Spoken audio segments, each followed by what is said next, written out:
Friends, welcome to my channel. मेरा नाम है धीरज और हम आज डिस्कस करेंगे ट्यूटोरियल नंबर 2। ठीक है, तो ट्यूटोरियल नंबर 2 बहुत ही इम्पोर्टेंट आज का ट्यूटोरियल है। ठीक है, और ये लेंदी होने वाला है बट काफ़ी इम्पोर्टेंट है और इसमें से मैक्सिमम आपका सिलेबस कवर होने वाला है। ठीक है, तो मैं जितने भी इम्पोर्टेंट डेफिनेशंस है, जितने भी इम्पोर्टेंट फार्मूलेज है, वैल्यूज़ है, जो कुछ भी आपका इम्पोर्टेंट है जियो टेक्निकल में, वो मैं आज कवर करके दूंगा। ठीक है, क्योंकि अपने पास टाइम भी बहुत कम है और आज मैं इसका लेक्चर ज़्यादा देर तक लेने वाला हूँ, तो प्लीज़ ये वीडियो स्किप ना करें। ठीक है, बहुत ही इंपॉर्टेंट आज का वीडियो है। ठीक है, और मैं कुछ रेफरेंस से मैंने कुछ पॉइंट्स निकाले हैं बुक में, तो ठीक है, तो वो मैं आपको दिखा देता हूँ कि कौन कौन सी इम्पोर्टेंट डेफिनेशंस और वैल्यूज़ है। ठीक है, तो चलो हम वीडियो को स्टार्ट करते हैं।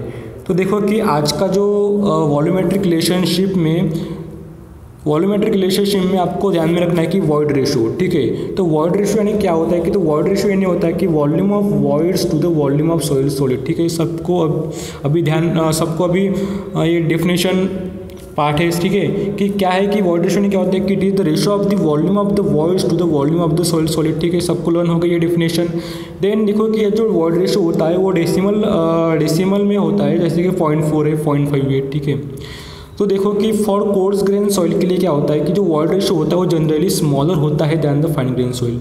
ठीक है, जो कोर्स ग्रेन सॉइल के लिए जो वॉइड रेशो होता है वो क्या होता है, स्मॉलर होता है than the fine grain soil के लिए। ठीक है, बस इतना ही। ठीक है, सिंपल आपको सिर्फ वॉइड रेशो ही आपको का फार्मूला ही आपको ध्यान में रखना है कि वॉइड रेशो होता है it is the ratio of the volume of voids to the volume of the soil solid. ठीक है, तो नेक्स्ट डेफिनेशन हम देखते हैं कि पोरोसिटी का। ठीक है, तो पोरोसिटी यानी क्या होता है कि पोरोसिटी को मेंशन करते हैं हम ईटा से। ठीक है, ईटा से मेंशन करते हैं, तो वॉल्यूम ऑफ वॉइड्स। ठीक है, it is the ratio of the volume of voids to the total volume, that is also called as the porosity. ठीक है, पोरोसिटी यानी क्या होता है कि porosity it is the ratio of the volume of voids to the total volume. ठीक है, और इसको हम जनरली परसेंटेज से क्या करते हैं, एक्सप्रेस करते हैं। ठीक है, बस इतना ही आपको ध्यान में रखना है। देन देखो कि जो इंटर रिलेशनशिप होता है between the void ratio and porosity का, इसमें कुछ इंपॉर्टेंट फार्मूले आपको ध्यान में रखना है। ठीक है, चलो मैं आपको बता देता हूँ कौन कौन से इंपॉर्टेंट फार्मूले है। ठीक है, तो देखो कि ये जो inter relationship between the void ratio and porosity है, तो उसमें जो इम्पोर्टेंट फार्मूले है, तो देखो हाँ, तो देखो कि ये सबसे पहले ये आपको मिलेगा वॉइड रेशो का फार्मूला। ठीक है, ईटा डिवाइडेड बाय 1 माइनस ईटा।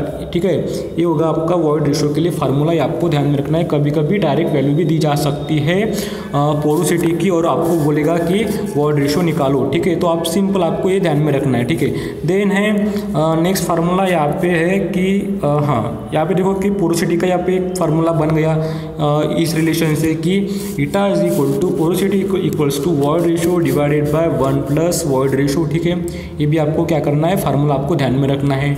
बस इतना ही आपको क्या करना है, इस रिलेशनशिप में जो कुछ इंपॉर्टेंट फार्मूले है आपको सिर्फ आपको ध्यान में रखना है। ठीक है, चलो हम अभी नेक्स्ट देखते हैं। देन है कि डिग्री ऑफ द सैचुरेशन। ठीक है, तो डिग्री ऑफ सैचुरेशन क्या होता है कि, तो देखो कि डिग्री ऑफ सैचुरेशन यानी होता है कि it is the ratio of the volume of water to the volume of voids. ठीक है, volume of water to the volume of voids, that is also called as the degree of saturation, और इसको हम mention करते हैं capital S से। ठीक है, डिग्री ऑफ सैचुरेशन में it means volume of water to the volume of voids. ठीक है, that is also called as the degree of the saturation, और इसको हम जनरली एक्सप्रेस करते हैं परसेंटेज से। ठीक है, परसेंटेज से हम क्या करते हैं, इसको एक्सप्रेस करते हैं। जब देखो कि जब डिग्री ऑफ सैचुरेशन की वैल्यू जब 0 होती है, when the soil is absolutely dry. ठीक, देखो समझ गया कि देखो कि जब डिग्री ऑफ सैचुरेशन की वैल्यू जब क्या होती है, 0 होती है, तब उस केस में क्या होता है कि जो सॉइल होती है वो क्या होती है, ड्राई हो जाती है। ठीक है, ड्राई होती है, सॉइल क्या होती है, ड्राई होती है।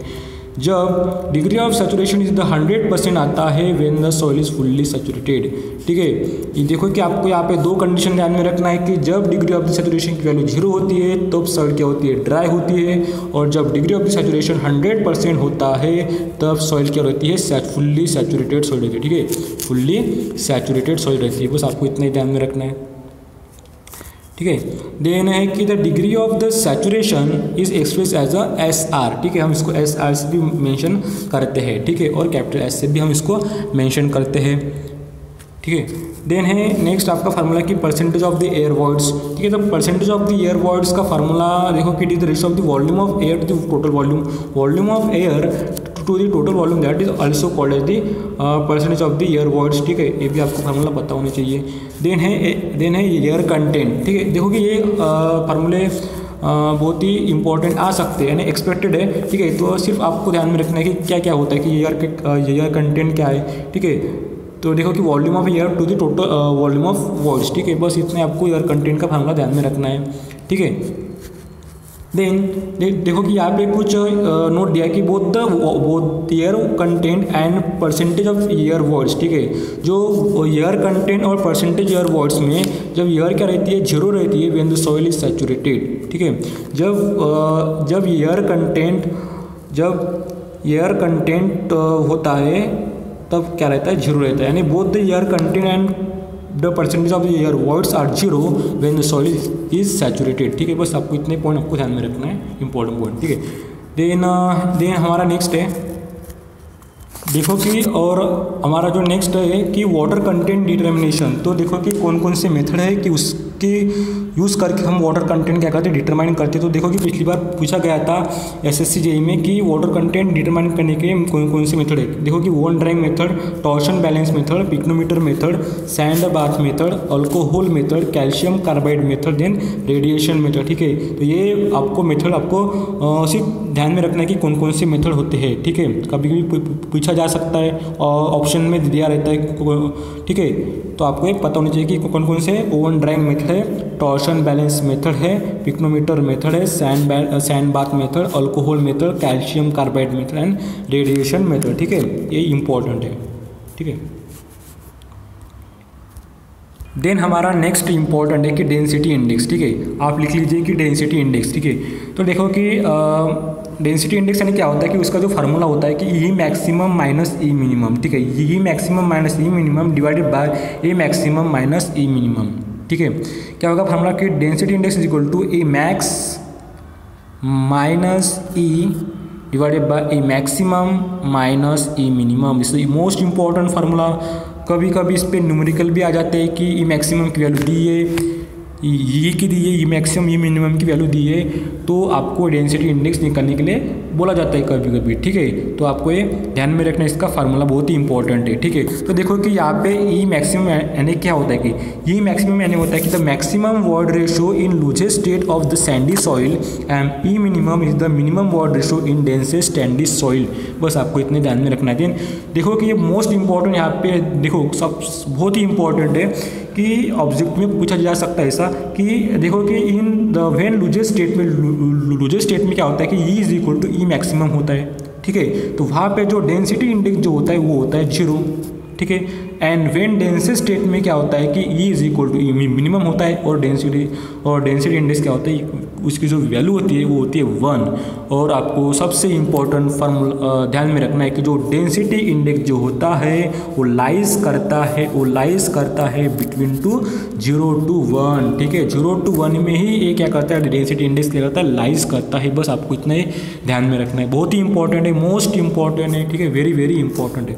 देखो मैं इसको स्टार कर लेता हूँ। ठीक है, आप नोट बना लीजिए। ठीक है, वीडियो को पॉज करके। ठीक है, देन हम नेक्स्ट देखेंगे और यहाँ पे देखो कि coefficient of the curvature, coefficient of the uniformity. ठीक है, तो कोएफिशिएंट ऑफ यूनिफॉर्मिटी का जो फार्मूला होता है वो होता है D60/D10। ठीक है, सबको पता है कि कोएफिशिएंट ऑफ यूनिफॉर्मिटी का फार्मूला D60/D10। ठीक है, it is the ratio of the D60/D10 is called as the coefficient of the uniformity. ठीक है, जब coefficient of uniformity less than 2 होता है तो वो होता है यूनिफॉर्म सॉइल। ठीक है, मोस्ट इंपॉर्टेंट है। जब coefficient of uniformity less than 2 होता है तो वो होता है uniform soil, and coefficient of uniformity equals to 6 होता है और मोर होता है देन वो होता है वेल ग्रेडेड, ठीक है। देन है कि कोएफिशिएंट ऑफ द कर्वेचर। देखो ये coefficient of curvature most important है। कोएफिशिएंट ऑफ कर्वेचर में इट मीन्स क्या होता है कि it is the number of calculated from the D10, D30 and D60, ठीक है। वो हम क्या करते हैं कि D10, D30, D60 का इस्तेमाल करके हम इसी फार्मूला को बनाते हैं। तो indicating the shape of the particle size, वो क्या करते हैं इंडिकेट करते हैं पार्टिकल साइज, ठीक है। तो इसका जो फार्मूला बहुत ही इंपॉर्टेंट है कि coefficient of curvature it means होता है D30² bye D10 into D60, ठीक है। मोस्ट इंपॉर्टेंट फार्मूला है। कभी कभी क्या होता है कि कोएफिशिएंट ऑफ यूनिफॉर्मिटी और कोएफिशिएंट ऑफ कर्वेचर पर न्यूमेरिकल पूछे जा सकते हैं, ठीक है। SSC JEE में ज़्यादा पूछे जाते हैं इस फार्मूले के ऊपर, ठीक है, ठीक है। तो यहाँ पे देखो कि कोएफिशिएंट ऑफ कर्वेचर जो होता है वो ठीक है वो है।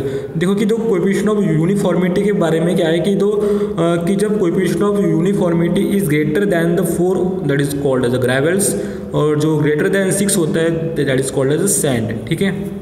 मोस्ट इंपॉर्टेंट है।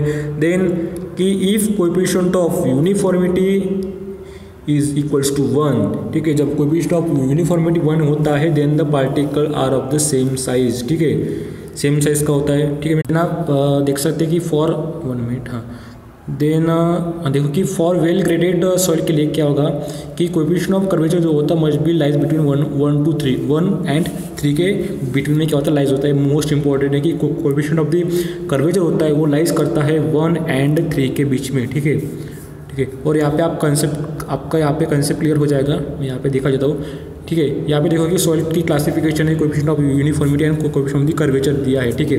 तो यूनिफॉर्मली ग्रेडेड के लिए कोएफिशिएंट ऑफ यूनिफॉर्मिटी जो होता है वो नियरली इक्वल टू 1 होता है, ठीक है। देन वेल ग्रेडेड सॉइल के लिए coefficient of uniformity greater than 4 for gravel and greater than 6 for sand. Then coefficient of जो कर्वेचर होता है वो होता है बिटवीन 1 and 3, ठीक है। सिर्फ ये आपको ध्यान रखना, मोस्ट इंपॉर्टेंट है, ठीक है, इंपॉर्टेंट है, मोस्ट इंपॉर्टेंट है, ठीक है। देन हम नेक्स्ट देखते हैं। देन नेक्स्ट आपके लिए मोस्ट इंपॉर्टेंट है कि फुल्ली सैचुरेटेड सॉइल के लिए, ठीक है। तो फुल्ली सैचुरेटेड सॉइल के लिए आपको फार्मूला ध्यान में रखना है, ठीक है। डेंसिटी ऑफ वाटर, ठीक है, G+E/1+E, ठीक है। मोस्ट इंपॉर्टेंट फार्मूला, कभी कभी आपको फार्मूला पूछा जा सकता है। देन फॉर सबमर्ज सॉइल के लिए क्या फार्मूला रहेगा, ठीक है, ये फार्मूला आपको रहेगा कि डेंसिटी ऑफ वाटर G-1/1+E, ठीक है। मोस्ट इंपॉर्टेंट फार्मूला, कभी कभी फार्मूला भी आपको पूछा जा सकता है, आपको ये फार्मूला आपको ध्यान में रखना है, ठीक है, इंपॉर्टेंट है, ठीक है। देन हम नेक्स्ट देखते हैं। देन नेक्स्ट इंपॉर्टेंट डेफिनेशन है आपके लिए कि liquid limit, plastic limit and plasticity index. देखो मैंने पिछली वीडियो में आपको बताया था liquid limit, plastic limit and plasticity index, ठीक है। तो it is also defined as the water content at which the part of the soil cut by the groove by a standard dimension will flow together for a distance 12 mm, ठीक है। तो 12 mm most important है। Under an impact of 25 blows in the device, ठीक है। हम क्या देते हैं 25 blows देते हैं और 12 mm से वो हम कट करते हैं, मोस्ट इंपॉर्टेंट है, ठीक है। देन है प्लास्टिक लिमिट। प्लास्टिक लिमिट यानी कि क्या होता है कि it is also defined as the minimum water content at which the soil just begin to crumble when rolled into the thread approximately 3 mm in diameter, ठीक है। तो 3 mm in diameter is the most important, ठीक है। तो हम 3 mm diameter का क्या करते हैं, ऐसे थ्रेड बनाते हैं, उसको हम बोलते हैं plastic limit. And liquid limit हम 25 blows देते हैं और 12 mm डिस्टेंस से हम कट करते हैं। देन है प्लास्टिसिटी इंडेक्स, ठीक है। तो plasticity index is most important. It is also defined as the numerical difference between the liquid limit and plastic limit, ठीक है। तो liquid limit minus plastic limit that is also called as the plasticity index, ठीक है। Most important इसका formula है, ठीक है। Then हम नेक्स्ट देखते हैं। देखो मैं आपको एक डायग्राम बता देता हूँ कि लिक्विड लिमिट की कौन सी डायग्राम है, ठीक है। तो यहाँ पे जो आपको दिख रही है ये है कैसंग्रेन एपरेटस, और इसको हम यूज़ करते हैं लिक्विड लिमिट को निकालने के लिए, ठीक है। तो ये होता है कैसंग्रेन टूल, ठीक है, और ये होता है नीचे वाला ASTM टूल, ठीक है। तो यहाँ पे दिया है ASTM टूल, ठीक है। तो आपको दोनों ही टूल आपको पता होनी चाहिए, ठीक है। तो देखो कि यहाँ पे कैसंग्रेन एपरेटस जो है उसका जो बॉटम साइड का जो डायमेंशन होता है 125 mm, 125। तो ये होता है ब्रास कप, देन ये होता है हैंडल, देन स्क्रू। तो देखो कि यहाँ पे कैसंग्रेन जो टूल होता है तो इसका ऐसा डायमेंशन है। तो ये है before the test and then ये है नेक्स्ट आफ्टर द टेस्ट, ठीक है। जब हम टेस्ट से बिफोर करते हैं तो ऐसे हमारी सॉइल रहती है, देन आफ्टर ऐसे हो जाती है ब्लोज देने के बाद, ठीक है।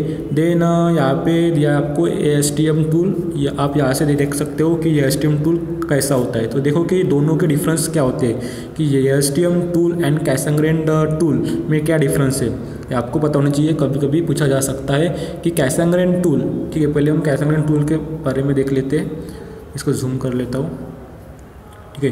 तो यहाँ पे देखो कि कैसंग्रेन टूल यानी क्या होता है कि the Casagrande tool cuts a groove of width 2 mm, ठीक है। यहाँ पे दिया है कि विड्थ जो होती है हम जो कट्स करते हैं वो 2 mm की होती है at the bottom side, then 11 mm at the top side and 8 mm the deep, ठीक है। ये होगा आपका पहला पॉइंट।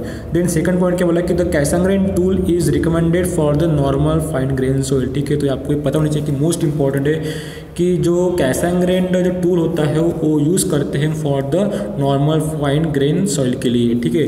देन ASTM टूल है, ठीक है। तो ASTM जो टूल है, मैं यहाँ पे जूम कर लेता हूँ, ASTM जो टूल है, तो ASTM tool cuts a groove of the width of 2 mm at the bottom, then the 13.6 mm at the top and 10 mm the deep, ठीक है। तो ये होगा आपका पहला point. Then ASTM tool is recommended for the sandy soil, fine grain soil in which the Casagrande tool tends to the tear the, ठीक है, in the group. तो यहाँ पे आपको इतना ही ध्यान में रखना है कि जो ASTM जो टूल होता है हम वो रिकमेंड करते हैं सैंड के लिए, फाइन ग्रेन सॉइल के लिए, ठीक है, मोस्ट इंपॉर्टेंट है, ठीक है। कैसंग्रेन टूल हम यूज़ करते हैं for the normal fine grain soil के लिए, और जो ASTM जो टूल होता है वो हम सैंडी सॉइल और फाइन ग्रेन सॉइल के लिए यूज़ करते हैं, तो मोस्ट इंपॉर्टेंट, ठीक है। देन हम नेक्स्ट देखते हैं, और यहाँ पे देखो कि हाँ, यहाँ पे एक इम्पॉर्टेंट पॉइंट रह गया। यहाँ पे देखो कि द शेयर स्ट्रेंथ जो होती है सॉइल की एट द लिक्विड लिमिट, जो शेयर स्ट्रेंथ होती है सॉइल की एट द लिक्विड लिमिट वो होती है 2.7 किलो न्यूटन पर मीटर स्क्वायर। ये भी आपको ध्यान में रखना है, ठीक है। देन मैं आपको प्लास्टिक लिमिट की डायग्राम दिखा देता हूँ कि कैसी होती है। 1 मिनट, प्लास्टिक लिमिट की आप डायग्राम देख लीजिए। हाँ, ये होते हम इसको हाथ से क्या करते हैं, इस सॉइल को हम क्या करते हैं ऐसे थ्रेड बनाते हैं, उसका जो डायमीटर होना चाहिए वो होता है 3 mm डायमीटर होना चाहिए, ठीक है। इसको बोलते हैं हम प्लास्टिक लिमिट, ठीक है। जिन नेक्स्ट देखते हैं, देन यहाँ पे मोस्ट इंपॉर्टेंट है कि टफनेस इंडेक्स। तो देखो कि आपको टफनेस इंडेक्स पता होनी चाहिए, मोस्ट इंपॉर्टेंट है कि टफनेस इंडेक्स क्या होता है। जो वैल्यू होती है टफनेस इंडेक्स की फॉर मोस्ट सॉइल के लिए वो लाइज करती है 0 to 3, ठीक है। 0 to 3 क्या करती है, लाइज करती है टफनेस इंडेक्स की वैल्यू, और the value of the toughness index less than the unity indicate that the soil is friable at the plastic limit. जब क्या होती है, जो टफनेस इंडेक्स की जो वैल्यू होती है वो क्या होती है, लेस दैन यूनिटी जब रहती है तो इंडिकेट क्या करती है, द सॉइल क्या होती है, फ्राइबल होती है at the plastic limit. Most important है टफनेस इंडेक्स, ठीक है। आप इसको नोट डाउन कर लीजिए, बहुत ही इंपॉर्टेंट है, ठीक है। देन आपको वाटर कंटेंट का फार्मूला ध्यान में रखना, ये भी इंपॉर्टेंट है, पूछा जा सकता है कि it is the ratio of the mass of water to the mass of the soil mass.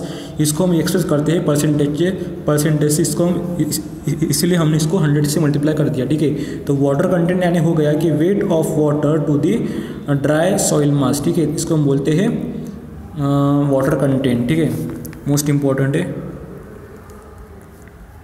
Then है कि ये जो आपको जो डायग्राम जो दिख रही है इसको हम बोलते हैं कोर कटर मेथड, ठीक है। इसको हम बोलते हैं कोर कटर मेथड, ठीक है। यहाँ पे दिया है कि कोर कटर मेथड, और ये जो कोर कटर मेथड है, ये मेथड हम ड्राई डेंसिटी ऑफ सॉइल को निकालने के लिए करते हैं, ठीक है। Dry density of soil is the most important कि कोर कटर मेथड हम क्यों यूज़ करते हैं, क्योंकि हमको dry density of the soil निकालना है, मोस्ट इंपॉर्टेंट ऑब्जेक्टिव, ठीक है।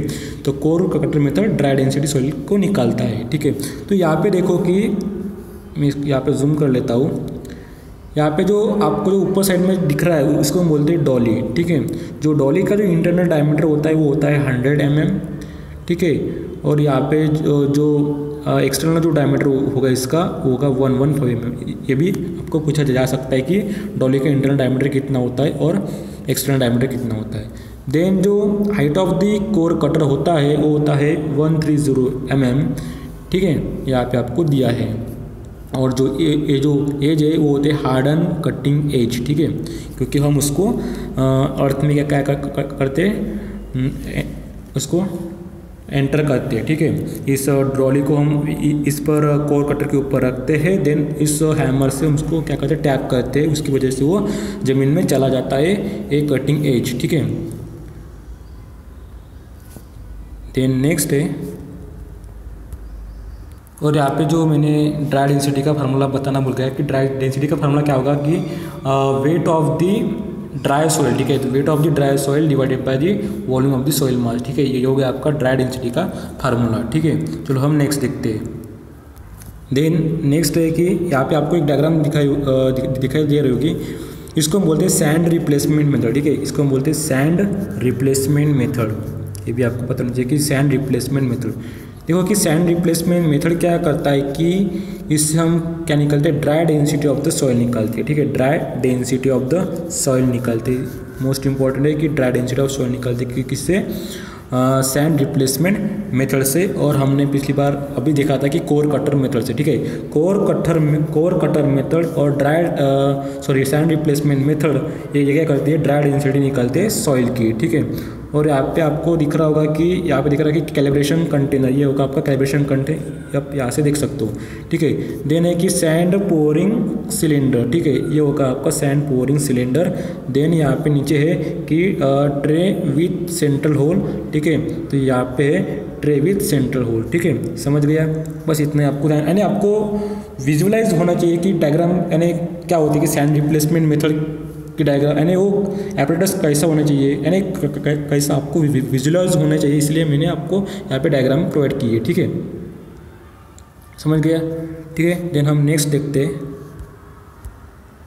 देखो कि नेक्स्ट है कि इफेक्टिव डायमीटर ऑफ सॉइल, ये तो मोस्ट इंपॉर्टेंट, इफेक्टिव डायमीटर और इफेक्टिव साइज आपको पता होना चाहिए कि मोस्ट इंपॉर्टेंट, ठीक है। दोनों भी इंपॉर्टेंट है कि देखो कि सिंपल भी है कि इफेक्टिव डायमीटर यानी क्या होता है कि देखो कि इफेक्टिव डायमीटर यानी क्या होता है कि the soil contains particle of many different diameters, it is necessary to choose some diameter as the representative of the soil, ठीक है। This diameter is called as the effective diameter of the soil, ठीक है। यानी ऐसा particle को हम क्या करते हैं, ऐसे एक डेफिनेट क्या देते, साइज देते, उसको बोलते हैं effective diameter of the soil. Then effective size क्या होता है कि the size D ten is called as the effective size, ठीक है। तो आपको जो इफेक्टिव साइज जो आपको ध्यान में रखना है वो होता है डिटेन, ठीक है। Most important detail is the effective size, ठीक है। और effective diameter of the soil represented of a size, ये size in mm such that the 10% of the particle are finer than the size, ठीक है। जो 10% of the particle होते हैं वो क्या होता है, फाइनल होता है दैन द साइज से, ठीक है। मोस्ट इंपॉर्टेंट है दोनों भी, इफेक्टिव डायमीटर ऑफ सॉइल की डेफिनेशन और इफेक्टिव साइज, ठीक है। देन हम नेक्स्ट देखते हैं। देन है कि सबसे इम्पोर्टेंट फ्लो नेट, ठीक है। फ्लो नेट मोस्ट इंपॉर्टेंट, आप इसको नोट डाउन कर लीजिए कि द फ्लो नेट यानी क्या होता है कि the flow net is the grid form by the intersection of the flow lines and equipotential lines, ठीक है। यहाँ पे मैं डायग्राम जूम कर लेता हूँ और यहाँ पे देखो कि जब क्या होता है कि फ्लो लाइन ये होती है आपकी फ्लो लाइन हॉरिजॉन्टली, और इसके ऊपर जो आती है वो होती है इक्विपोटेंशियल लाइन, ठीक है। जो flow line and equipotential line क्या होती है, एक दूसरे को क्या करती है, इंटरसेक्ट करती है, तब क्या होता है, कैसे ग्रिड पैटर्न क्या होता है, फॉर्म होता है, उसको हम बोलते हैं फ्लो नेट, ठीक है। फ्लो नेट समझ गए आपको, the flow net is the grid pattern, grid form by the intersection of the flow lines and equipotential lines, बस इतने आपको पता होना चाहिए कि फ्लो नेट के बारे में। देन क्या है कि द फ्लो लाइन क्या है, the flow lines and equipotential lines are intersect orthogonally. जो flow lines and equipotential line होती है वो क्या करती है, इंटरसेक्ट करती है ऑर्थोगोनली, ठीक है।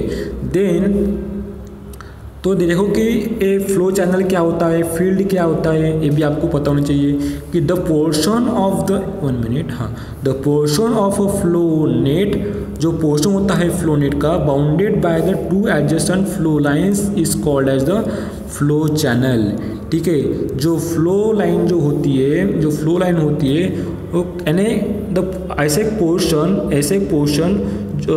Portion of the flow net का जो पोर्शन होता है वो क्या है, बाउंडेड होता है the two adjacent flow lines की वजह से, उसको हम बोलते हैं फ्लो चैनल, ठीक है। देन है फील्ड, तो फील्ड यानी क्या होता है कि every section of the flow channel channel located between the two adjacent equipotential lines is called as a field, ठीक है। जो इक्विपोटेंशियल लाइंस जो होती है इक्विपोटेंशियल जो लाइंस होती है, तो every section of a flow channel, ठीक है, जो एवरी सेक्शन जो होता है फ्लो चैनल का जो एवरी सेक्शन जो होता है between the two adjacent equipotential line के बिटवीन में, उसको हम बोलते हैं फील्ड बोलते हैं, ठीक है। ये हो गया आपका फील्ड, ये हो गया आपका फ्लो चैनल, मोस्ट इंपॉर्टेंट है, ठीक है। फ्लो नेट, देखो फ्लो नेट की डेफिनेशन इंपॉर्टेंट है, ठीक है। देन फ्लो चैनल क्या होता है, ठीक है, आपको एक डायग्राम दी जाएगी सपोज, देन आपको फ्लो चैनल की डेफिनेशन बताना पड़ेगा। फ्लो चैनल में क्या होता है, फ्लो लाइंस होती है, और फील्ड में क्या होता है, इक्विपोटेंशियल लाइंस होती है। बस आपको एक कंडीशन आपको ध्यान में रखना है, मोस्ट इंपॉर्टेंट है, ठीक है। देन नेक्स्ट, देन यहाँ पे आपको uses of the flow net पता होना चाहिए, ठीक है। इंपॉर्टेंट है कि फ्लो नेट के यूजेस क्या होते हैं, ठीक है। तो वो क्या करता है, डिटरमाइन करता है प्रेशर हेड को डिटरमाइन करता है टोटल हेड को, डिटरमाइन करता है डिस्चार्ज को, और डिटरमाइन करता है हाइड्रोलिक ग्रेडियंट को, ठीक है। ये आपको पता होना चाहिए, ठीक है। तो जो फ्लो नेट होता है वो डिटरमाइन करता है pressure head, total head, discharge and hydraulic gradient, ठीक है। आप इसको DTHP से भी ध्यान में रख सकते हैं, डिस्चार्ज, टोटल हेड, और बाद में हाइड्रोलिक ग्रेडियंट एंड प्रेशर, ठीक है। इंपॉर्टेंट है, ठीक है, फ्लो नेट का यूजेस, ठीक है। देन नेक्स्ट हम देखेंगे, देखो कि यहाँ पे कि आपको इक्विपोटेंशियल लाइंस के बारे में पता होना चाहिए कि क्या होता है। कभी कभी डिफिनेशन भी पूछा जा सकता है कि इक्विपोटेंशियल लाइंस क्या होता है, ठीक है। तो इक्विपोटेंशियल लाइन से नहीं होता है कि जो देखो कि ऐसी जो होती है उसको बोलते हैं इक्विपोटेंशियल लाइन, ठीक है।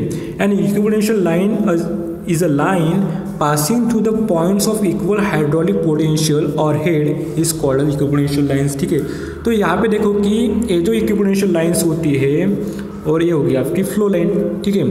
तो इक्विपोटेंशियल लाइन के ऊपर लाइन में क्या होता है कि एक ऐसे पीजोमीटर लगाया जाता है, ठीक है। तो यहाँ पे आप देख सकते हैं कि यहाँ पे पीजोमीटर लगाए गए हैं, ठीक है। और जब इस पीजोमीटर में जब क्या होता है, वाटर क्या होता है, राइज होता है एट द सेम लेवल, ठीक है। सेम लेवल पर क्या होता है, वाटर क्या होता है, राइज हो जाता है, और ऐसे एक लाइन वहाँ से क्या करती है, पास करती है, उसको हम बोलते हैं equipotential line. A equipotential line is a line passing through the points of the equal hydraulic potential और the head are called as equipotential line, ठीक है। ठीक है, आपको समझ गया कि इक्विपोटेंशियल लाइंस क्या होता है।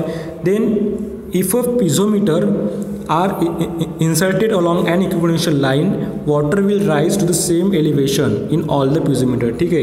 कि जो इक्विपोटेंशियल लाइन में क्या होता है, एक पीजोमीटर लगाए जाते हैं, ठीक है। मैंने अभी आपको बताया कि उसमें वाटर क्या हो जाता है, राइज हो जाता है एट द सेम लेवल में, और जो लाइन पास होती है उसको हम बोलते हैं इक्विपोटेंशियल लाइन, ठीक है।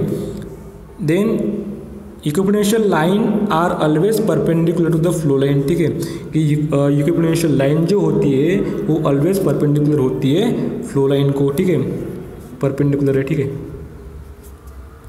देन नेक्स्ट हम देखेंगे, देन है कि फ्रेयाटिक लाइन, ठीक है। देखो कि फ्रेयाटिक लाइन भी आपको इंपॉर्टेंट है, ये भी आपको पूछा जा सकता है कि when the earthen structure are constructed to retain the water, ठीक है, the top most flow line through the soil mass is called as phreatic line. देखो कि यहाँ पे एक डैम, अर्थ का डैम पे, अर्दन डैम पे, तो यहाँ पे जो ऐसे जो फ्लो होता है इस लाइन को हम बोलते हैं फ्रेयाटिक लाइन, ठीक है। यहाँ पे क्या है, वाटर क्या हुआ है, रिटेन हुआ है, ठीक है। Then below the phreatic line soil is saturated completely. जो बिलो द लाइन जो होती है, फ्रेयाटिक लाइन की जो बिलो दो लाइन होती है उसको हम बोलते हैं सैचुरेटेड कम्प्लीटली। जो सॉइल होती है वो क्या होती है, सैचुरेट हो जाती है completely. And along the phreatic line hydrostatic pressure is zero, और जो अलॉन्ग द फ्रेयाटिक जो लाइन होती है वहाँ पे हाइड्रोस्टैटिक प्रेशर क्या होता है, जीरो होता है, ठीक है। मोस्ट इंपॉर्टेंट है, ठीक है, फ्रेयाटिक लाइन। देन यहाँ पे आपको जो डायग्राम दिख रही है वो डायग्राम है कांस्टेंट हेड मेथड की, ठीक है। यहाँ पे दिया है कि the determination of the coefficient of the permeability bye constant head method, ठीक है। तो ये जो कांस्टेंट हेड मेथड है, एक constant head method coarse grain, जो कांस्टेंट हेड मेथड है एक कोर्स ग्रेन सॉइल के लिए सूटेबल है, ठीक है, कोर्स ग्रेन सॉइल के लिए। मैंने पिछले लेक्चर में आपको बताया था कि कांस्टेंट हेड मेथड क्या होता है, पूरा मैंने इसको एक्सप्लेन किया था, ठीक है। तो कोर्स ग्रेन के लिए क्या है, सूटेबल है ओनली कांस्टेंट हेड मेथड, तो इसको ध्यान में कैसा रखना है, ठीक है। देखो कि कांस्टेंट हेड मेथड का पहला क्या है, सी है, और कोर्स ग्रेन का पहला भी सी है। तो आपको कांस्टेंट हेड मेथड जो मेथड है ये सूटेबल है for the coarse grain soil के लिए, ठीक है, सी, ठीक है। देन आपको फार्मूला ध्यान में रखना है इसका कांस्टेंट हेड मेथड का, बहुत ही इंपॉर्टेंट है कि Q/T 1/A एंड L/h, ठीक है। यहाँ पे सब नोटेशन दिए, ठीक है, सब यहाँ पे नॉमिनेशन यहाँ पे मेंशन किए गए हैं, ठीक है, आप यहाँ से देख सकते हैं, ठीक है। K is the coefficient of the permeability, A is the cross sectional area of the soil sample, I is the hydraulic gradient, इसको हम H/L से डिनोट करते हैं। Then H is the difference in level H is the difference in level in manometer converted into the water head, ठीक है। Then L is the length of the sample, ठीक है। आपको फार्मूला ध्यान में रखना है, मोस्ट इंपॉर्टेंट, आपको कभी कभी फार्मूला भी पूछा जा सकता है, ठीक है। देन है फॉलिंग हेड मेथड, ठीक है। तो फॉलिंग हेड जो मेथड है ये मेथड ओनली सूटेबल है for the fine grain soil के लिए, ठीक है, फाइन ग्रेन सॉइल के लिए।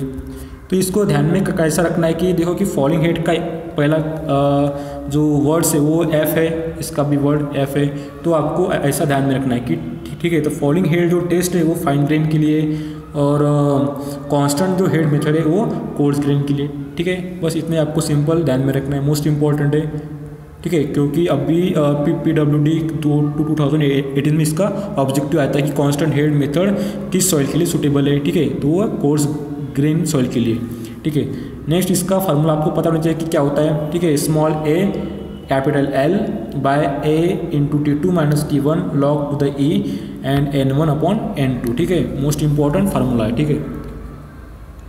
ये फार्मूला होगा फॉलिंग हेड मेथड के लिए, ठीक है। देन नेक्स्ट हम देखेंगे,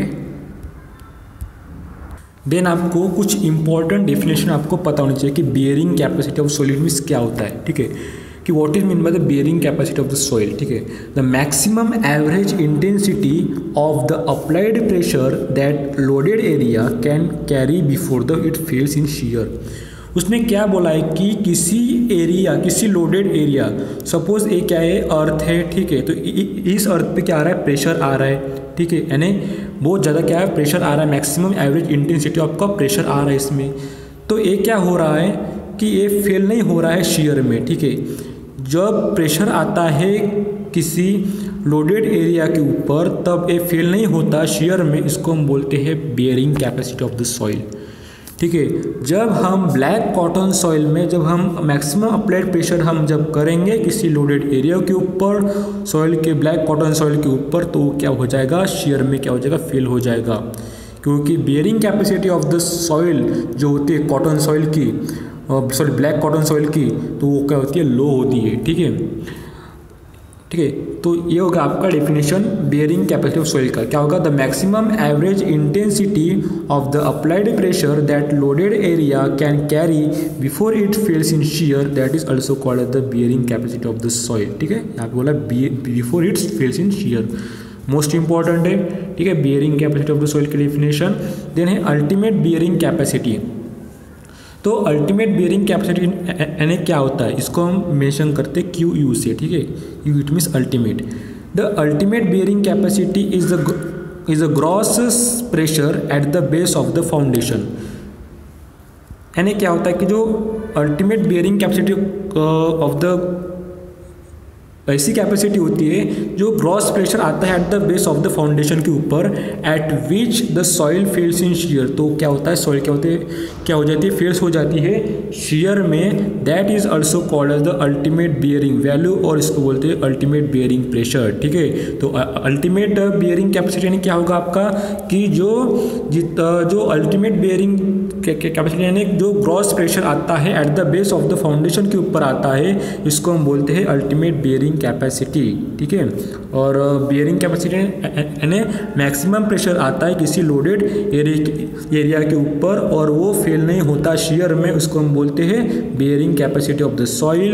एंड अल्टीमेट बियरिंग कैपेसिटी यानी किसी फाउंडेशन के at the base of the foundation में फाउंडेशन के ऊपर क्या आता है, ग्रॉस प्रेशर आता है, और वो क्या होता है, फेल्स होता है शेयर में, उसको हम बोलते हैं ultimate bearing capacity. Most important, दोनों डेफिनेशन इंपॉर्टेंट है। देन हम नेक्स्ट देखेंगे कि सेफ बियरिंग कैपेसिटी यानी क्या होता है। ठीक है, देखो कि सेफ बियरिंग कैपेसिटी यानी होता है कि the safe bearing capacity is defined as the maximum pressure which the soil can carry without risk of the failure is called as the safe bearing capacity of the soil. यानी जो maximum pressure आ रहा है किसी soil के ऊपर, वो क्या कर रही है, कैरी कर रही है उस सॉइल, उस प्रेशर को without any risk of failure, उसको हम बोलते हैं safe bearing capacity of the soil.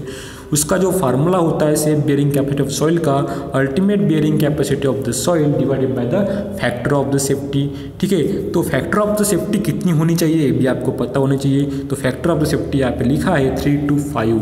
ठीक है, तो 3 to 5 क्या है, फैक्टर ऑफ द सेफ्टी है, मोस्ट इंपॉर्टेंट है, आप उसको लिख लीजिए, नोट डाउन कर लीजिए कि जो फैक्टर ऑफ द सेफ्टी होती है वो होती है 3 to 5। देन नेक्स्ट पॉइंट आपको यहाँ पे दिया है कि the safe bearing capacity is the value of bearing capacity which is use in design of the foundation. ठीक है, वो डिज़ाइन ऑफ द फाउंडेशन में इसका यूज़ किया जाता है। द फैक्ट अभी मैंने आपको बताया कि 3 to 5 क्या होती है, फैक्टर ऑफ द सेफ्टी होती है। Then high factor of the safety use in the foundation design, और इसकी जो high factor of the safety होती है वो हम फाउंडेशन डिज़ाइन के प्रॉब्लम में यूज़ करते हैं। ठीक है, इज द मोस्ट इंपॉर्टेंट। ठीक है, समझ गए आपको कि क्या होती है आपका bearing capacity, ultimate bearing capacity, safe bearing capacity. ठीक है, ये तीनों भी डिफिनेशन क्या है, इंपॉर्टेंट है, आप इसको नोट डाउन कर लीजिए। ठीक है, देन हम नेक्स्ट देखेंगे। देखो कि नेक्स्ट डेफिनेशन भी इंपॉर्टेंट है कि अलाउएबल बियरिंग कैपेसिटी। ठीक है, तो अलाउएबल बियरिंग कैपेसिटी यानी क्या होता है कि it is the net loading intensity at which neither the soil fails in shear nor there is a excessive settlement of the structure is called as a allowable bearing capacity. ठीक है, तो यहाँ पे आपको क्या समझा कि क्या होता है कि neither the soil fails in shear, यानी जब हम लोडिंग इंटेंसिटी जब हम देते हैं तो वो सॉइल क्या होती है, neither the soil fails in shear and nor there is excessive settlement होता है, उसका ना ही सॉइल फेल होती है और ना ही उसका एक्सेसिव सेटलमेंट होता है स्ट्रक्चर का, उसको हम बोलते हैं allowable bearing capacity. Then allowable bearing pressure for the soil it is not taken for the design purpose. जो अलाउएबल बियरिंग जो प्रेशर होता है हम सॉइल के लिए हम वो नहीं लेते हैं। ठीक है, डिज़ाइन पर्पस के लिए। Then always sufficient factor of safety is use. ठीक है, हम क्या करते हैं कि always sufficient factor of safety use करते हैं। ठीक है, फॉर द डिज़ाइन पर्पस के लिए। देन नेक्स्ट है कि नेट अलाउएबल बियरिंग प्रेशर। ठीक है, तो यहाँ पे दिया है कि नेट अलाउएबल बियरिंग प्रेशर यानी क्या होता है कि the net allowable bearing pressure is the net bearing pressure which can be use for the design of foundation. ठीक है, इसको हम डिज़ाइन ऑफ फाउंडेशन में यूज़ करते हैं, net allowable bearing pressure. Then allowable bearing pressure is the smaller of the net before bearing capacity. ठीक है, then है कि अजम्पशन। देखो इसके मोस्ट इंपॉर्टेंट अजम्पशन आपको ध्यान में रखना है, कभी कभी अजम्पशन भी पूछा जा सकता है कि मोस्ट इंपॉर्टेंट है। ठीक है, तो देखो कि अजम्पशन इसके क्या क्या है कि the soil is homogeneous and isotropic. ठीक है, सॉइल के होमोजीनियस है एंड आइसोट्रॉपिक है, and it's shear strength is represented by Coulomb's equation, और उसका जो शियर स्ट्रेंथ होता है वो रिप्रेजेंट करता है बाय द कूलम्ब्स इक्वेशन से। ठीक है, the base of the footing is rough. जो बेस ऑफ द जो फुटिंग होती है वो क्या होती है, रफ होती है। देन थर्ड अजम्पशन क्या बोलता है कि the base of the footing is laid at a shallow depth. जो बेस ऑफ द फुटिंग होती है उसको हम क्या कहते हैं, लेड करते हैं एट अ शैलो डेप्थ के ऊपर। देन यहाँ पे नेक्स्ट अजम्पशन यहाँ पे दिया है कि the shear strength of a soil between the surface and the depth d is neglected। जो कुछ shear strength जो होता है सॉइल की between the surface and shear depth वो क्या करते हैं, हम निगलेक्ट कर देते हैं। The footing considered as a uniform footing, और हम यूनिफॉर्म फुटिंग को कंसिडर करते हैं विथ सरचार्ज, इसको यहाँ पे दिया है डेंसिटी इनटू डी। ठीक है, then the shear strength of a soil is governed by the Mohr-Coulomb equation। जो नेक्स्ट अजम्पशन दिया है कि जो shear strength जो होती है सॉइल की is governed by the Mohr-Coulomb equation से। ठीक है, देन नेक्स्ट अजम्पशन यहाँ पे दिया है कि the footing is long L/B ratio is infinite. ठीक है, जो footing is long that is the L/B, इसका जो रेशियो होता है इज इन फ्रंट, ठीक है। B is the width and L is the length of the footing. बस आपको इतना कुछ पॉइंट आपको ध्यान में रखना है, इंपॉर्टेंट है, ठीक है। मोस्ट इंपॉर्टेंट है इसकी अजम्पशन, ठीक है। ये हो गया आपका अजम्पशन टेरज़ागी एनालिसिस के लिए, ठीक है। टेरज़ागी एनालिसिस के लिए अजम्पशन हो गई इसकी, मोस्ट इम्पॉर्टेंट है, ठीक है। देन नेक्स्ट हम देखेंगे, देन देखो कि आपको सिर्फ कुछ पॉइंट ध्यान में रखने, इसमें से मैं आपको बता देता हूँ कि कौन से ऐसे मेथड है कि उससे हम इम्प्रूव कर सकते हैं bearing capacity of soil, which method which is use to improve the bearing capacity of the soil. तो यहाँ पे देखो कि पहला है कॉम्पैक्शन ऑफ सॉइल, हम सॉइल को कॉम्पैक्ट करेंगे तो भी उसकी बियरिंग कैपेसिटी बढ़ेगी, ठीक है। देन है प्रॉपर ड्रेनेज ऑफ सॉइल, ठीक है। हम क्या करेंगे कि प्रॉपर ड्रेनेज देंगे सॉइल को, ठीक है, तभी वो सॉइल की बियरिंग कैपेसिटी बढ़ जाएगी। देन नेक्स्ट यहाँ पे दिया है 1 मिनट, हाँ। देन यहाँ पे दिया है कि by increasing the depth and width of the foundation, जब हम डेप्थ एंड विड्थ क्या करेंगे, इंक्रीज करेंगे फाउंडेशन का, तभी bearing capacity of the soil क्या हो जाएगी, बढ़ जाएगी, ठीक है।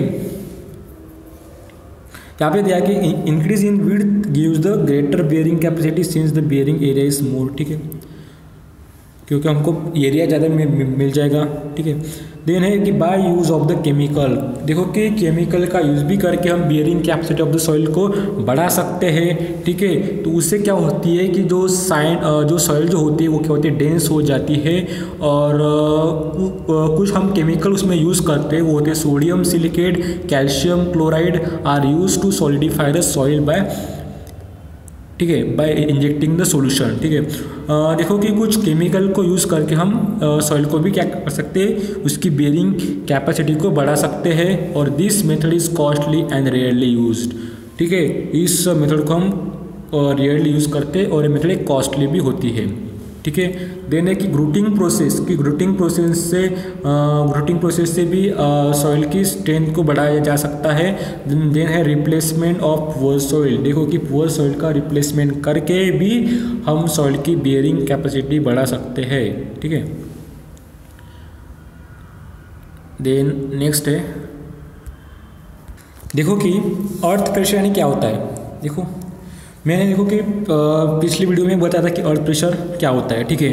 तो यहाँ पे देखो कि अर्थ प्रेशर यानी क्या होता है कि the retaining structure does not resist the lateral pressure, ठीक है। जो रिटेनिंग जो स्ट्रक्चर होता है वो क्या करता है, डज नॉट रेजिस्ट करता है, वो रेजिस्ट नहीं करता लैटरल प्रेशर को एक्सर्टेड बाय द सॉइल मास, जो एक्सर्ट किया जाता है बाय द सॉइल मास के द्वारा।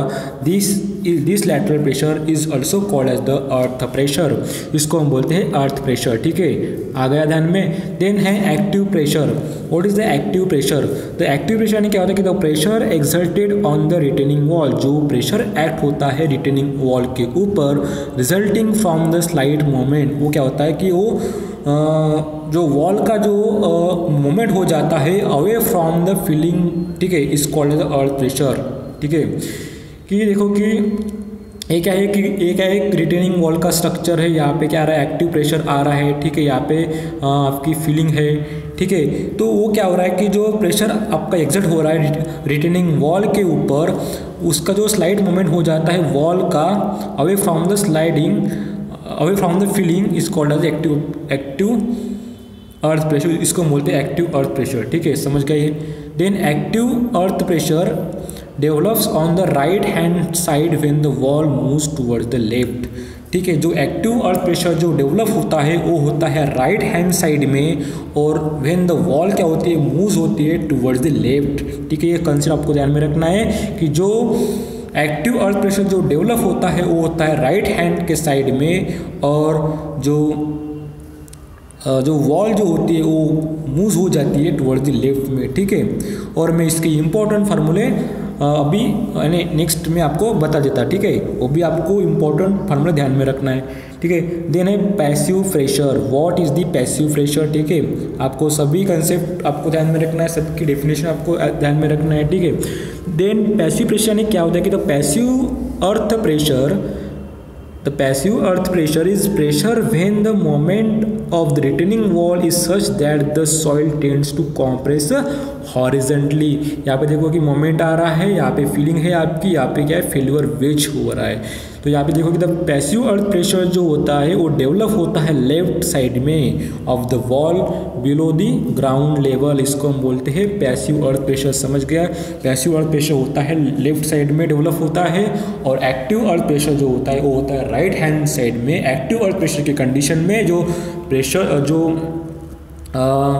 प्रेशर डेवलप होता है वो होता है राइट हैंड साइड में, और जो वॉल के जो मोमेंट होता है वो होता है लेफ्ट हैंड साइड में। ठीक है, आपको ये बात ध्यान में रखनी है, मोस्ट इम्पॉर्टेंट है। ठीक है, देन है कि अर्थ प्रेशर एट रेस्ट की कंडीशन में देखो कि यहाँ पे दोनों भी रिटेनिंग वॉल यहाँ पे दिया है, तो यहाँ पे एट रेस्ट प्रेशर, यहाँ पे यानी दोनों पे क्या हो रहा है, प्रेशर क्या हो रहा है, कंबाइन आ रहा है। यहाँ पे बेसमेंट स्लैब, ठीक है। The when the soil 1 minute, the when the soil mass is not subjected to any lateral movement, देखो कि जब क्या हो रहा है कि सॉइल मास के ऊपर नॉट कोई भी सब्जेक्ट का लोड एक्ट नहीं हो रहा है, टू एनी लैटरल मूवमेंट, किसी भी लैटरल मूवमेंट नहीं आ रहा है, इसको हम बोलते हैं pressure at a rest condition. या आपको एक कंडीशन आपको पता होनी चाहिए, pressure at the rest condition. ठीक है, देन हम नेक्स्ट देखते हैं, देन है backfill. What is the backfill? The material retain और supported by the structure is called as the backfill. जो स्ट्रक्चर को क्या करता है, सपोर्ट करता है, ऐसा फिलिंग, उसको हम बोलते हैं बैकफिल।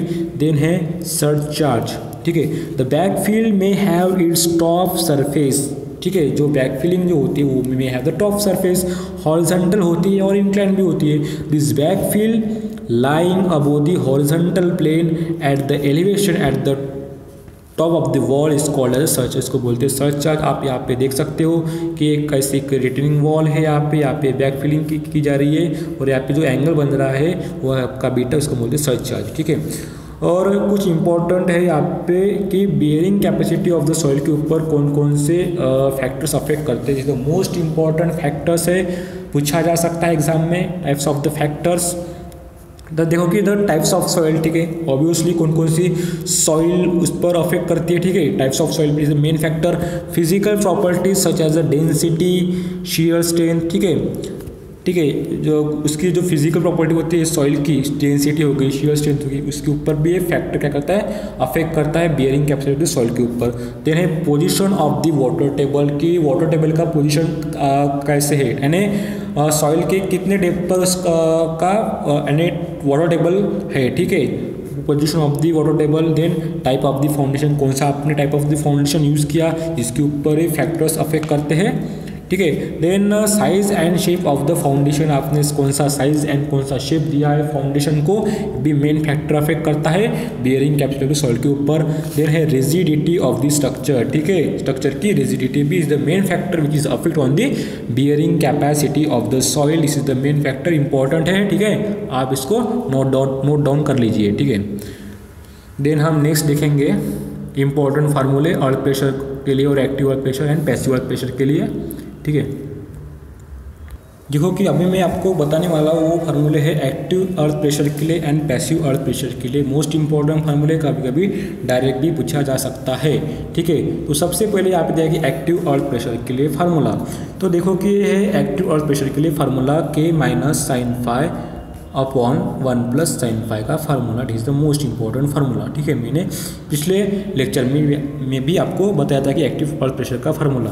ठीक है, तो यहाँ पे देखो कि जो टोटल एक्टिव अर्थ प्रेशर का जो फार्मूला बनता है वो बनता है half into active earth pressure into gamma into height का स्क्वायर, रिटेनिंग हाइट का जो हाइट होती है उसका स्क्वायर। ठीक है, देन पैसिव अर्थ प्रेशर, ठीक है, जो मैं आपको इम्पोर्टेंट है वही आपको बताता हूँ। ठीक है, देन पैसिव अर्थ प्रेशर, ठीक है, पैसिव अर्थ प्रेशर में क्या होता है कि 1 plus sine phi then 1 upon minus sine phi. ठीक है, this is the important formula passive earth pressure के लिए। Then total passive earth pressure के लिए जो फार्मूला बनेगा वो बनेगा half into passive earth pressure into gamma into H square. Simple है कि यहाँ पे एक्टिव, यहाँ पे पैसिव। ठीक है, इस पैसिव के कंडीशन में प्लस आएगा ऊपर, नीचे माइनस आएगा, और एक्टिव के केस में ऊपर माइनस आएगा और नीचे प्लस आएगा। बस आपको इतना ही ध्यान में रखना है एक्टिव अर्थ और पैसिव अर्थ प्रेशर के लिए, बस इजी है। ठीक है, देन यहाँ पे दिया है कि बैकफिल विथ यूनिफॉर्म सरचार्ज, ठीक है। तो बैकफिल विथ यूनिफॉर्म सरचार्ज रहेगा तो फार्मूला ही कैसे बनेंगे, ठीक है। तो यहाँ पे जो लोडिंग आ रही है, ठीक है, इसके ऊपर ही हो गया आपका वॉल्व, तो इसके लिए फार्मूला बनेगा एक्टिव प्रेशर के लिए, ठीक है, K A into load plus active earth pressure into density z, ठीक है। बस आपको इतने ध्यान में रखना है, ठीक है। Then next, then total pressure का जो फार्मूला है, यानी area of rectangle and area of triangle करके जब हम इसको सॉल्व करेंगे तो हमको ये फार्मूला मिलेगा, ठीक है। ये हो गया आपका रेक्टेंगल, ये हो गया आपका ट्रायंगल, ठीक है। देन नेक्स्ट, देन यहाँ पे और कुछ डेफिनेशन इंपॉर्टेंट है कि शीयर स्ट्रेंथ यानी क्या होता है, कि द शीयर स्ट्रेंथ यानी होता है कि the shear strength of soil means capacity of the soil to resist the shearing stresses, ठीक है। What is the shear strength, ऐसी shear strength of soil means capacity यानी सॉइल की ऐसी capacity to resist the shear stress, shear stresses को क्या करना, resist करना, ऐसी सॉइल की यानी ऐसी सॉइल की कैपेसिटी होनी चाहिए कि रेजिस्ट वो कर सकेगी शेयरिंग स्ट्रेसेस को, वो होगी आपकी शेयरिंग स्ट्रेंथ, ठीक है। Then which factor affecting the shearing strength of soil, तो शेयर स्ट्रेंथ ऑफ सॉइल के ऊपर कौन कौन से फैक्टर्स अफेक्ट करते हैं। तो पहला है types of the soil, then है cohesion, then water content, then internal friction, then है कॉम्पैक्शन। तो what is the types of soil, what is the cohesion and what is the water content, internal friction, compaction, ठीक है। तो सबसे पहले लिखते हैं cohesion. What is the cohesion, तो मैंने देखो आपको पहले बताया कि कोहेजन यानी क्या होता है कि किसी भी सॉइल के पार्टिकल्स में फोर्स ऑफ द अट्रैक्शन होना, उसको हम बोलते हैं कोहेजन। बट सिमिलर पार्टिकल्स, कौन से particle, similar particle, the force of the attraction between the soil particle is called the cohesion, and cohesion it means the attraction between the particle between the similar particle, that is also called as the cohesion, ठीक है। समझ गए, यहाँ समझ गया इतना। Then है internal friction. What is the internal friction, क्या होता है कि when the particles move against one another, जब पार्टिकल्स क्या हो रहा है, मूव हो रहा है किसी अनदर पार्टिकल के ऊपर, a force of the friction come into play in the opposite direction of the motion. जो फोर्स ऑफ द फ्रिक्शन जो होता है पार्टिकल, वो अपोजिट डायरेक्शन में क्या करता है, मोशन करता है। This small force of the friction resisting the motion of the particles against one another, यानी जो पार्टिकल फ्लो हो रहा है उसको क्या करना, रेजिस्ट करना, उसको अपोज करना पार्टिकल्स को one over the one another, add up to the give the force which resists the moment of soil, this force is called internal friction of the soil, इसको हम बोलते हैं internal friction of the soil बोलते हैं, ठीक है। इतना समझ गया आपको। देन हम नेक्स्ट देखेंगे और भी कुछ डिफिनेशन है, ठीक है। देन की कोहेसिव सॉइल कि जिसमें फोर्स ऑफ द अट्रैक्शन होते हैं between the particles called the cohesive soil. Then cohesionless soil यानी क्या होता है कि there is no force of the attraction between the soil particles are called as the cohesionless soil, ठीक है। जिसमें फोर्स ऑफ द अट्रैक्शन नहीं रहते हैं उसको हम बोलते हैं कोहेजनलेस सॉइल, ठीक है। That is a sand equal, sand में जो कोहेजन होता है सी इज इक्वल टू 0 रहता है, ठीक है। That is cohesionless soil. Then की enlist at least 2 laboratory test to determine the shear strength of soil. तो आपको कौन से भी एटलीस्ट 2 टेस्ट बताना है शीयर स्ट्रेंथ ऑफ सॉइल के लिए। तो पहला है कि direct shear test, then unconfined compression test, then vane shear test. तो ये तीनों भी टेस्ट क्या होते हैं, उसकी कंडीशन क्या है, उसके एडवांटेज क्या है, डिसएडवांटेज क्या है, उसके स्टैंडर्ड वैल्यूज़ क्या है, वो हम सब ट्यूटोरियल नंबर 3 में देखेंगे।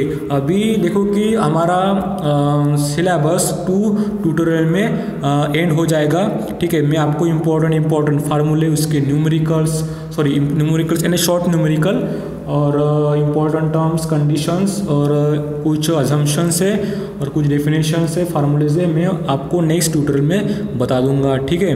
Thanks for watching this video. और जो भी नए लोग इस वीडियो को देख रहे हैं प्लीज़ वो सब्सक्राइब कीजिए। सब्सक्राइब करने के बाद नोटिफिकेशन बेल आएगा, उस पर आपको क्लिक करना है ताकि आपको हर एक वीडियो के अपडेट्स मिलते रहेंगे, ठीक है। और आपको ट्यूटोरियल 1 चाहिए तो ट्यूटोरियल 1 में आपको दे दूंगा, ठीक है।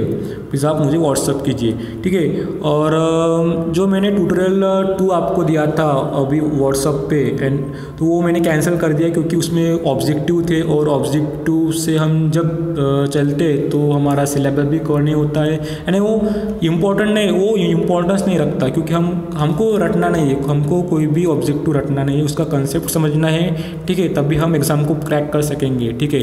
और देखो कि आज मैं PWD का जो बुक है नवदीप पब्लिकेशन का वो मैं आज परचेस करने जा रहा हूँ अभी शाम को, और मैं आपको वो बुक कैसा है मैं उसको ऊपर आपको एक वीडियो दे दूँगा कि ऐसे ऐसा बुक है, ऐसे ऐसे का कंटेंट है, उसमें से मैं आपको नॉन टेक्निकल पार्ट आपको समझाऊँगा, मराठी होगा, इंग्लिश होगा, रीजनिंग का जो पार्ट होगा, ठीक है। और जो भी उसमें जो भी कुछ जनरल अवेयरनेस और जो भी कुछ जनरल नॉलेज जो भी दिया है उसमें वो मैं आपको सभी के साथ मैं आपको शेयर करूँगा, ठीक है। वीडियो में आपको वो उसके बारे में बताऊँगा, ठीक है। Thanks for watching this video. और ये वीडियो कैसा लगा प्लीज़ आप बताइए कमेंट करके, ठीक है। थैंक्स।